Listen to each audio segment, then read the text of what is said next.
Pump tracks. What are they? Why should you care about them? So first off, what is a pump track? It's basically a series of turns, rollers, sometimes jumps, could be dirt, tar, and generally you'd ride it on a BMX or a jump bike like I've got here. And the whole concept behind it is that you don't pedal. So you use the rollers and the turns to generate momentum to keep you rolling forward and try to get you going faster and faster. I think that's one of the first places that people can start to improve their skills. And from everything from keeping flow on the track, pumping, jumping, turning, manualing, little tricks and skills. I mean, possibilities are endless, and it directly correlates to when you're on the hill on your bike. Whether that's downhill, enduro, cross country, it's one of the best places to start. And I would like to take you guys through 3 skills which you can actually apply on the trail and improve your riding. The 3 obvious ones: jumping, cornering, and pumping. Let's start out with the basic one, pumping. Basically, it's on the premise of a bunny hop. Basically, a bunny hop is where you pull back on the bars and then push your body weight forward and unweight your feet at the right moments, and that's going to pick the bike off the ground. And basically that is a similar thing that you're doing on the pump track. You're just doing it over a bump. So when you're coming up to the bump, you want to basically pull back on the bars a bit, almost like you're going to do, like lift the front wheel off the ground. It's basically unweighting the front wheel.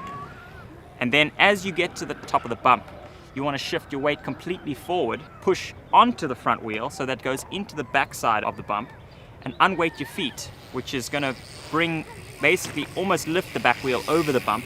The wheel can be on the ground, but it's going to be very light, if that makes sense. And as you get onto the backside, you're pushing down as hard as you can with your arms first and then your legs once it goes over that crest of the top of the bump. And what this is going to do is it's going to give you momentum down the backside of the roller. And then you do this repetitively over every single bump. And you keep doing it all the way down the track.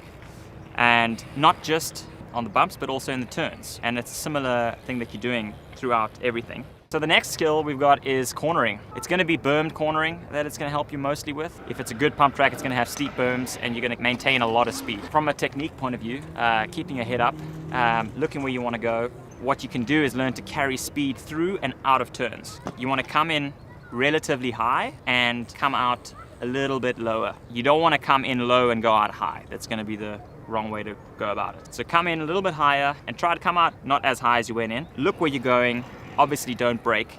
Come in with your legs relatively bent so that you're going to kind of let yourself go into the corner. And then as you get to the apex of the corner, you want to really push your weight down into the pedals, which is going to generate speed going out. So much like a roller, where you're pushing down on the backside of the roller to generate speed, now you're pushing in the apex of the turn, which is going to have the same effect. And that's going to really pop you out of the turn and get you into that next section as fast as possible, which for me, I have fun when I'm going fast.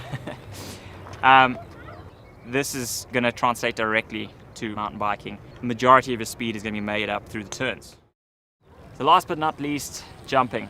It depends on which pump tracks you're going to be at. This one behind me has actually got 2 sort of step-up tables built in as well. Coming right into the actual technique of hitting a jump, I mean, again, this is so dependent on which jump you're hitting, what the conditions are, etc. But as a general rule, you want to come in as relaxed as you can. Basically, it's again like a bunny hop. So it's the same premise. You're coming in, you're weighting your bike and your feet as you're going in, and then you're pulling up as you get to the top of the first roller. You're pulling up with your hands and then following with your legs and shifting that weight forward like a boat rocking motion. And as you're doing that at the right speed, the bike is going to lift. And it's exactly like a bunny hop. And obviously this takes practice and you're going to have to try a few times. But the nice thing about a pump track is that rollers aren't built in such a way that if you come up short, you're generally going to be fine. So you can try it, and if you come up short, it's no big deal. So you can try it and try it and try it, and slowly but surely you'll perfect that technique. Going onto the track, onto the mountain bike track, it's going to help you for a lot of different things.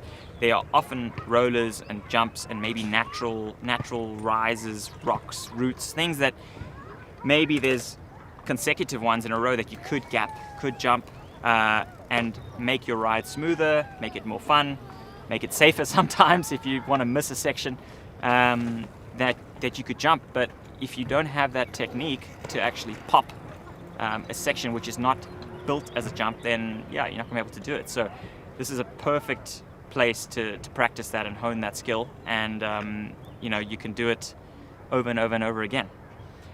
Moving to the actual jumps, here they've got some tables, not big, again, built very safely, not super steep, so you can actually practice regular jumps as well, and focus on that side of it as well.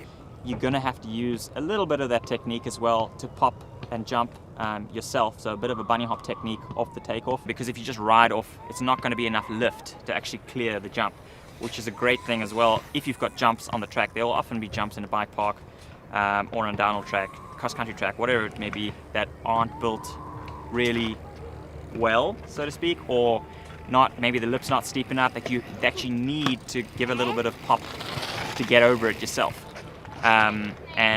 It's going to make your life a lot easier and a lot safer, hopefully, out on the trail.